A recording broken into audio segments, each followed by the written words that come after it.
Jesus at the center of it all. Jesus at the center of it all. From beginning to the end, it will always be, it's always been you, Jesus. Jesus, nothing else matters. Nothing in this world will do.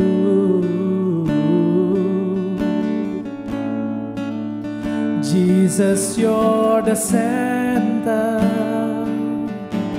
Everything revolves around you. Jesus, you. From my heart to the heaven, Jesus, you're the center. It's all about you. Yes, it's all about you. From my heart to the heaven, Jesus be the center. It's all about you. Yes, it's all about you. From my heart to the heaven, Jesus be the center. It's all about you. Yes, it's all about you. From my heart to the heaven, Jesus be the center. It's all about you. Yes, it's all about you, Jesus.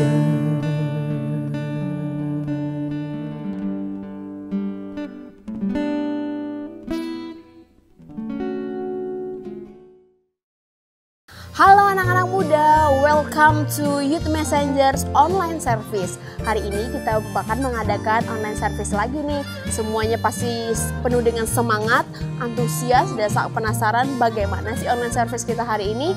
Yuk, mari kita siapkan hati, kita siapkan pikiran kita siapkan diri kita, posisi kita yang nyaman untuk beribadah kepada Tuhan. Ini dia online service Youth Messengers.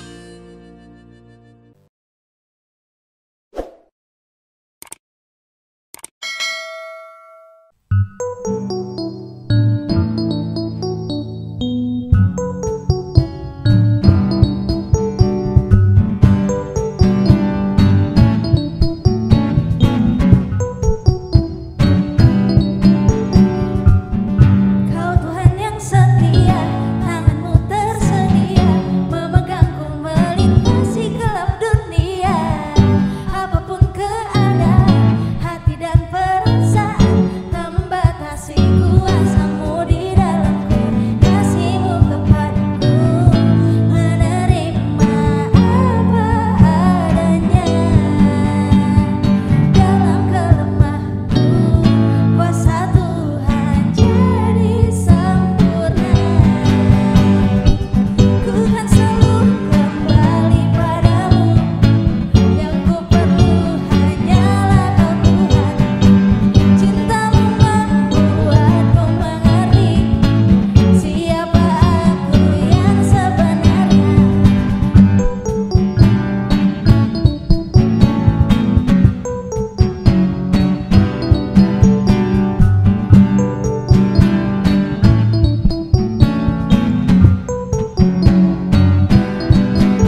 kebaikan-Mu bagi setiap kami.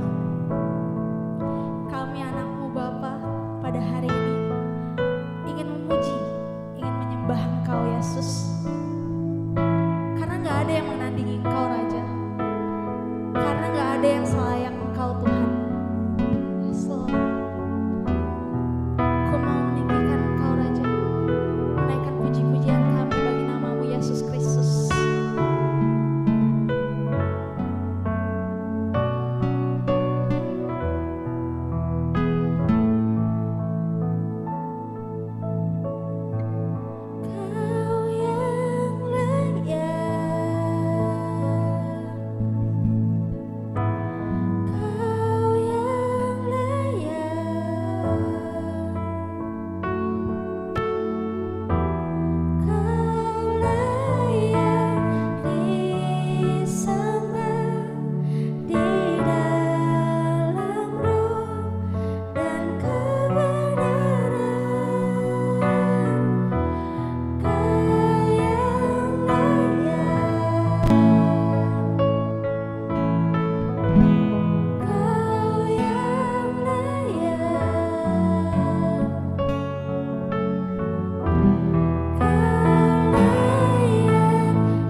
Ya Tuhan, seperti lagu yang telah tim Praise and Worship nyanyikan, Engkau Tuhan yang layak adalah kehidupan kami, Engkau Tuhan yang layak kami sembah, Engkau Tuhan yang layak untuk dalam kehidupan kami. Kami bersyukur Tuhan atas kasih setiamu, atas kehidupan kami. Dimanapun kami berada, Engkau adalah Tuhan yang layak untuk kami sembah. Ntar kami Tuhan akan mendengarkan firman-Mu ya Yesus. Kau berkati Tuhan setiap anak-anak-Mu yang mendengar firman ini. Berkati mereka dengan telinga seorang murid yang mendengar guru agungnya berbicara. Dan berkati hati mereka Tuhan yang tanah yang siap ditabur oleh firman-Mu. Hati yang subur ya Tuhan. Dan setiap benih yang ditabur hari ini itu akan bertumbuh dan berbuah banyak bagi kemuliaan nama-Mu ya Yesus. Berkati hamba-Mu yang ingin menyampaikan firman-Mu Tuhan. Berkati Tuhan apapun yang hamba-Mu sampaikan hari ini. Itu berasal dengan isi hati-Mu paling dalam bagi anak muda dimanapun mereka berada. Dan Kau berkati Tuhan waktu ke depan berdasarkan kehendak-Mu ya Yesus. Di dalam nama Yesus, haleluya. Amin. Shalom anak-anak muda. Saya percaya dimanapun kita berada hari ini, walaupun di kondisi yang sedang pandemi, kita masih bisa mengucap syukur dimanapun kita berada. Minggu kemarin kita sudah membahas tentang ahli waris yang disampaikan oleh Koko Ferry Bas. Nah, sekarang kita akan membahas tentang diterima menjadi anak Allah. Di Galatia 4 ayat 1-7 katakan begini. Yang dimaksud ialah selama seorang ahli waris belum akhir balik, sekalipun ia tidak berbeda dengan seorang hamba. Sungguh pun ia adalah tuan dari segala sesuatu, tetapi ia berada di bawah perwalian dan pengawasan sampai pada saat yang telah ditentukan oleh Bapaknya. Demikian pula kita, selama kita belum akhir balik, kita takluk juga pada roh-roh dunia. Tetapi setelah genap waktunya, maka Allah akan mengutus anaknya yang lahir dari seorang perempuan dan takluk kepada hukum Taurat. Ia diutus untuk menebus mereka yang takluk kepada hukum Taurat, supaya kita diterima menjadi anak. Dan karena kamu adalah anak, maka Allah menyuruh roh anaknya dalam hati kita yang berseru, ya Aba, ya Bapa. Jadi kamu bukan lagi hamba, melainkan anak. Sekalipun kamu anak, maka kamu juga adalah ahli waris oleh Allah. Ahli waris yang kemarin kita sudah bahas adalah orang yang berhak menerima sesuatu, yaitu harta warisan yang ditinggalkan oleh pewaris. Yang dimana seringkali warisan itu biasanya dari orang tua kepada anak. Nah, ayat Galatia pun katakan, saat kita jadi ahli waris, kita adalah anak bagi Bapa.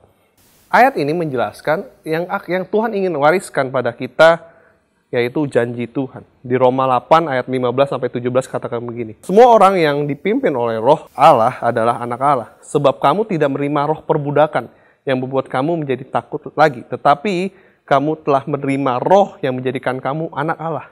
Oleh roh itu kita berseru, ya Aba, ya Bapa. Seperti tadi kita ayat yang ketiga Galatia juga katakan, saat kita takluk pada Tuhan, maka kita bisa menyebutkan ya Bapa, ya Aba, ya Bapa.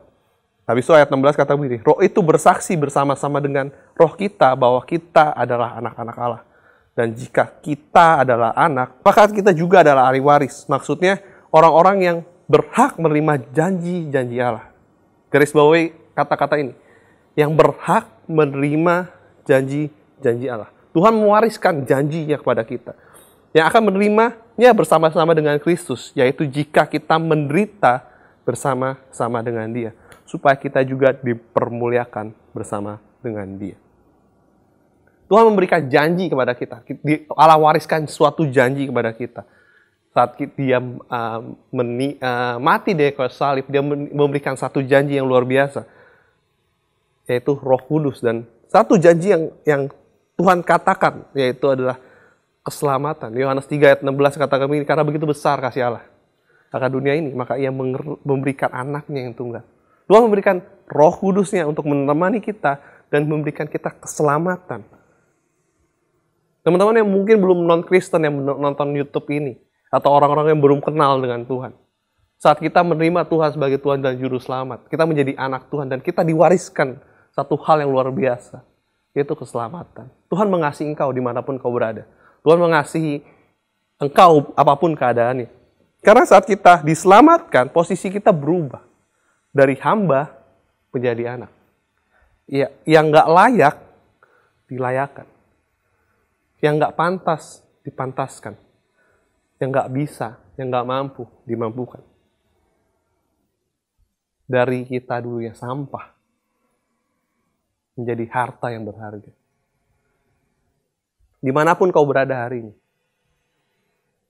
ambil decision hari ini untuk menjadi ahli warisnya Tuhan. Menjadikan dirimu menjadi anak Allah. Menjadikan dirimu menjadi anak-anak Tuhan. Dengan apa? Percaya pada Tuhan. Ambil decision hari ini. Bisa DM di Instagram kita, Youth Messenger. Untuk kita bisa bantu layani teman-teman yang belum kenal Tuhan. Untuk kita bisa sama-sama masuk dalam satu janji Tuhan. Yaitu keselamatan. Untuk bersama-sama dengan Dia. Di kehidupan yang kekal. Tapi nggak hanya cukup sampai di situ, kata Tuhan. Di ayat Galatia katakan, saat kita mendapatkan ahli waris, kita sebagai ahli waris, kalau kita masih di bawah umur, kata Galatia, kita masih ada di pengawasan. Makanya saat kita percaya kepada Tuhan, kita menjadi anak-anak Allah, nggak bisa stop hanya pada saat kita menjadi anak Tuhan dan kita tidak bertumbuh dewasa secara rohani. Jadi kita harus menjadi dewasa agar kita mendapatkan warisan secara full. Digambarkan oleh di kitab Galatia mengatakan saat kita masih di bawah pengawasan, kita seperti hamba. Yang sebenarnya kita layak untuk dapat sesuatu, tapi kita nggak bisa pakai karena kita masih kanak-kanak. Makanya butuh kita menjadi dewasa. Butuh kita menjadi orang yang lebih dewasa dari sekarang. Bertumbuh secara proses. Gimana kita menjadi dewasa? Bagaimana kita menjadi dewasa? Kalau Galatia katakan, salah satu ciri orang yang nggak dewasa dan satu step untuk kita menjadi dewasa adalah kita harus bebas dari pengawasan. Kalau bahasa saya adalah kita bebas dari pengawasan aturan. Aturan diciptakan untuk membuat batas mana yang salah dan mana yang benar. Bukan berarti saya mengatakan kita tidak boleh taat sama aturan, tapi kita harus ngerti dasarnya. Aturan hanya untuk menjadi batas agar kita tahu mana yang baik, mana yang salah, mana yang benar, mana yang salah. Dan saya mengibaratkan batas itu seperti saat kita berjalan di sebuah tebing yang dimana membatasi mana jurang, mana tempat yang memang kita harus berdiri. Saat kita melewati batas tersebut, ada kemungkinan kita jatuh ke jurang. Tapi saat kita berada di belakang batas tersebut, kita aman. Begitu juga aturan. Saat kita tahu aturannya, contoh seperti pandemi ini, kita tahu aturannya, kita harus pakai masker waktu kita keluar, kita selalu cuci tangan. Itu batas agar kita tidak tertular oleh virus atau kita tidak sakit. Tapi saat kita tidak menaati aturan tersebut, kita berada di luar batas tersebut, ada kemungkinan kita jatuh, kita ada kemungkinan kita sakit.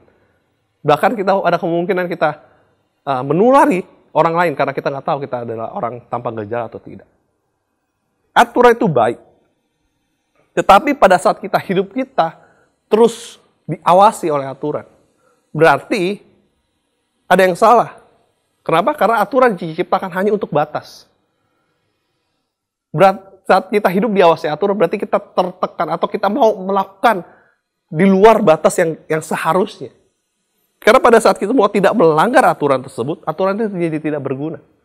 Aturan itu hanya sebagai pajangan, karena semua orang taat aturannya. Contoh saat kita sekolah, dimanapun sekolah kau berada.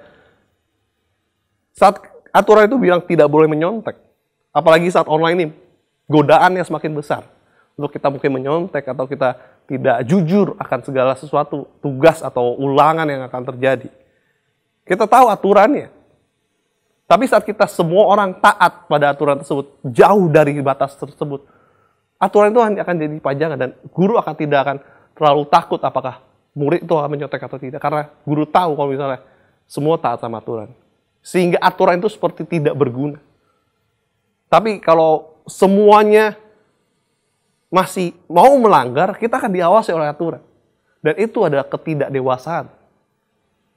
Untuk menjadi dewasa, kita harus bebas dari pengawasan aturan. Yang berarti kita harus taat dengan apa yang Tuhan katakan. Harus kita taat apa yang Tuhan ingin kita lakukan, hal yang benar. Nah, yang menariknya, di Galatia terjadi satu latar belakang sehingga ayat ini muncul. Yang terjadi pas jemaat-jemaat di Galatia berkelahi atau berdebat akan satu hal. Di Galatia 3 ayat 1 sampai 3 katakan begini, "Hai orang-orang Galatia yang bodoh, siapakah yang telah mempersona kamu? Bukankah Kristus, Yesus Kristus yang disalibkan itu, yang telah dilukiskan dengan terang di depanmu? Hanya ini yang hendak kukatakan daripada kamu. Adakah kamu telah menerima roh karena melakukan hukum Taurat atau karena percaya kepada pemberitaan Injil? Adakah kamu sebodoh itu? Kamu telah memulai dengan roh, maukah kamu mengakhiri dengan daging?" Mereka berdebat akan mana yang lebih penting, menaati hukum atau percaya kepada Kristus, mempertahankan iman pada Kristus. Yes, balik lagi yang saya katakan di awal, hukum itu penting, hukum Taurat itu penting untuk kita taati, tapi kita terlalu fokus akan hukum itu karena kita pengen melanggar nih. Kita terlalu fokus pada aturannya sampai lupa kepada siapa seharusnya kita fokuskan. Kita fokus hukum Taurat adalah untuk membatasi kita pada hal yang salah. Tapi kita lupa, kita hanya lihat fokus bordernya, kita fokus sama garisnya, batasnya. Kita lupa Yesus yang menciptakan batas itu untuk kita gak jatuh, untuk kita tidak berdosa, ada di belakang kita. Untuk kita dewasa, kita harus bebas dari pengawasan aturan. Kita harus berfokus kepada Sang Pencipta aturan. Karena saya catat di sini, engkau bukan hidup untuk aturan, tetapi hukum ada untuk dirimu. Sekali lagi, engkau bukan hidup untuk aturan atau hukum, tetapi hukum ada untuk dirimu. Yang kedua, Galatia jelas katakan takluk pada roh dunia. Dalam Galatia 3 ayat 3 katakan begini, adakah kamu sebodoh itu? Kamu telah memulai dalam roh, tapi kamu mengakhiri dengan daging. Yang artinya hidup akan roh dunia adalah hidup dalam kedagingan kita. Kita hidup dengan hawa nafsu kita hidup dengan ego kita hidup dengan hal-hal dunia. Galatia 5 ayat 19 sampai 21 jelas mendefinisikan kedagingan itu. Perbuatan daging telah nyata, yaitu pencabulan, pencemaran, hawa nafsu, penyembahan berhala, sihir, perseteruan, perselisihan, iri hati, amarah, kepentingan diri sendiri, kecederaan roh, pencemaran, kedengkian, kemabukan, pesta pora, dan sebagainya. Semua itu kuperingatkan kamu, seperti yang telah kuperbuat dahulu. Bahwa barang siapa melakukan hal-hal demikian, ia tidak dapat bagian dalam kerajaan Allah. Menariknya dalam bahasa Indonesia masa kini, keinginan tabiat manusianya dalam perbuatan-perbuatan yang kecabulan, kotor, dan ketidakpatuhan. Dalam penyembahan berhala, ilmu-ilmu guna, dalam permusuhan-permusuhan, perkelahian, cemburu, luka, marah, dan mementingkan diri sendiri, perpecahan, dan berpihak-pihak, serta iri hati, bermabuk-mabukan, berpesta-pesta, dan lain-lain sebagainya. Terhadap semua itu saya peringatkan kalian sekarang, sebagaimana saya peringatkan kalian dahulu. Ingat, saya peringatkan dahulu. Ada yang terjadi sebelumnya, kehidupan lama kita. Mungkin kalau kalian ikutin series di channel ini, kita sudah membahas the new, menjadi ciptaan yang baru. Kita nggak boleh hidup lagi ke dalam kehidupan kita yang lama. Saat kita terima Tuhan sebagai Tuhan dan Juru Selamat kita, kita terima sebagai menjadi anak-anak Allah. Kita nggak boleh menjadi hidup yang dulu. Kita harus menjadi ciptaan yang baru. Dan hal-hal tersebut kita harus lepaskan dalam kehidupan kita. Fokuslah pada Tuhan untuk kita bisa lepas dari kedagingan. Kita harus berfokus pada hal-hal yang di atas, bukan hal-hal yang di bawah. Hal-hal ini mungkin menarik saat di dunia ini. Hal-hal ini mungkin mengasihkan di dunia ini. Tapi kita akan lepas segala hal di kehidupan kekal. Dan saya percaya, saat kita bisa melepaskan hal-hal ini, pasti ada hal-hal yang menarik lagi daripada Tuhan. Dengan hadiratnya, dengan komunitas-komunitas yang sehat, yang menyenangkan di dalam tubuh Kristus. Karena di Galatia 5 ayat 21 dalam bahasa Indonesia masa kini katakan bahwa orang-orang yang melakukan hal-hal ini seperti tidak akan menjadi anggota umat Allah. Anggota-anggota umat Allah adalah hal-hal yang berbeda. Harus ada hidup yang berbeda. Untuk kita menjadi dewasa, kita harus lepas dari aturan. Kita harus lepas dari aturan-aturan. Dan kita harus lepas dari kedagingan. Karena ini adalah satu keterkaitan.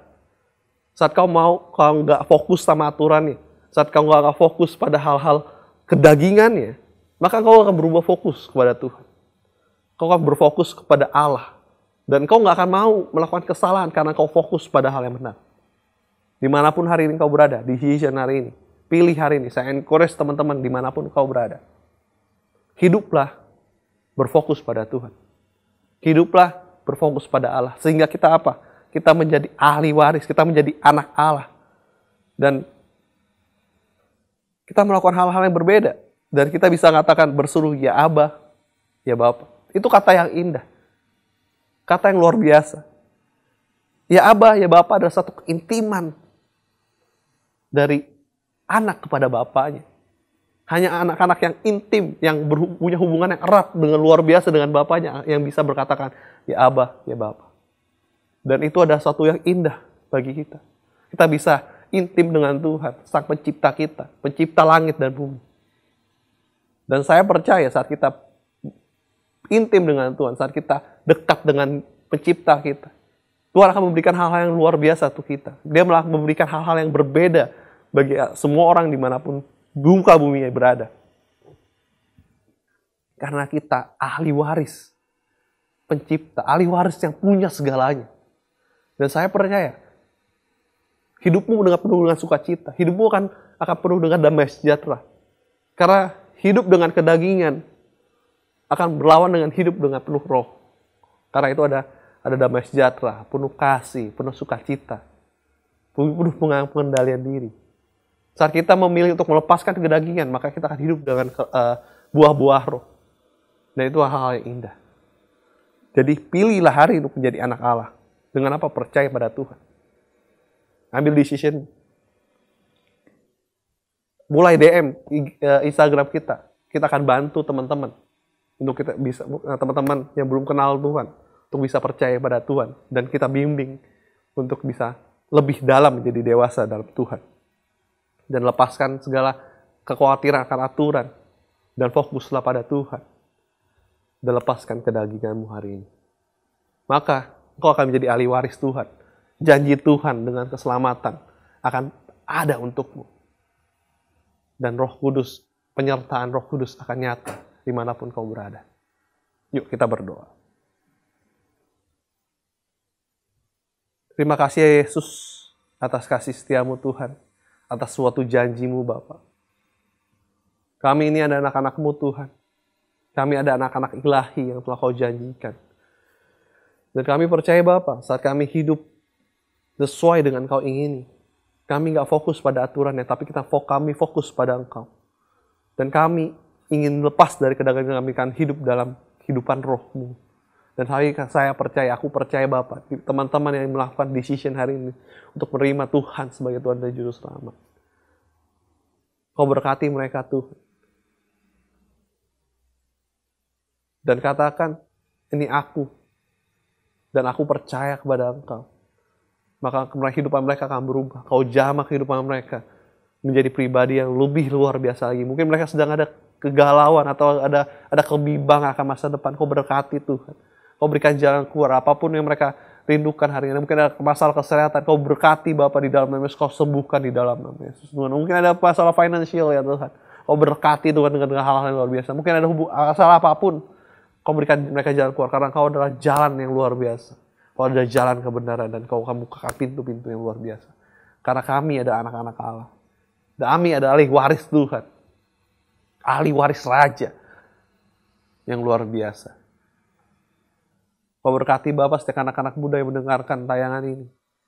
Berkati mereka Tuhan dengan luar biasa. Jadikan anak-anak muda Tuhan, generasi ini ya Raja, generasi pemenang. Generasi yang taat pada Engkau dan generasi yang takut akan Engkau ya Raja. Terima kasih Yesus, terima kasih Bapak. Teruslah berbicara anak-anakmu, karena aku akan stop sampai ini. Tapi Engkau gak pernah stop bagi anak-anak muda. Engkau gak pernah stop bagi anak-anakmu Tuhan yang terus setia mendengarkan firman-Mu. Mendengarkan Tuhan yang luar biasa. Ya Roh Kudus, ingatkan kami akan segala sesuatu. Ya Roh Kudus, temani kami Tuhan di masa apapun Tuhan, di musim apapun ya Raja. Terima kasih Yesus, terima kasih Bapa. Di dalam nama Yesus. Haleluya. Amin. Bagaimana sidang jemaat Tuhan? Sudah mendengarkan firman Tuhan, diterima sebagai anak-anak Allah.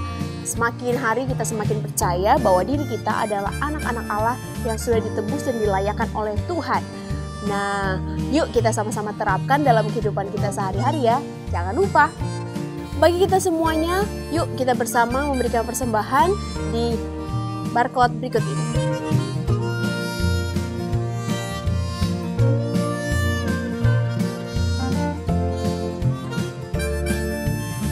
Oke, jangan lupa ya, minggu depan kita akan kembali di online service Youth Messengers di channel YouTube yang sama dan di jam yang sama. Kita akan belajar bersama mengenai anak-anak terang. Penasaran bukan? Oke teman-teman, mari kita siapkan hati untuk doa tutup dan doa berkat. Terima kasih Tuhan buat hari ini, hari yang dimana Tuhan menyatakan keajaiban bagi kami semuanya. Kami percaya kami memiliki identitas di dalam Allah. Kami percaya kehidupan kami Kau perbaharui melalui roh kami Tuhan. Terima kasih untuk pengajaran nilai-nilai kebenaran firman-Mu pada hari ini. Biarlah kami menjadi pribadi yang kuat, pribadi yang memiliki roh, yang memiliki identitas daripada Allah sendiri di dalam hidup kami. Dalam nama Yesus, terima kasih Tuhan. Mari kita angkat tangan kita terima berkat. Jadilah kehidupan kita semakin hari semakin serupa dengan Kristus. Maka dari itu perbesarlah kapasitas dalam kehidupan kami, terutama di dalam roh. Di dalam roh dan terus semakin hari semakin kita bertambah-tambah. Nama Tuhan dimuliakan atas kehidupan kami. Terima kasih Bapa, berkat Abraham, Ishak dan Yakub menyertai kami. Dalam nama Yesus, haleluya. Amin.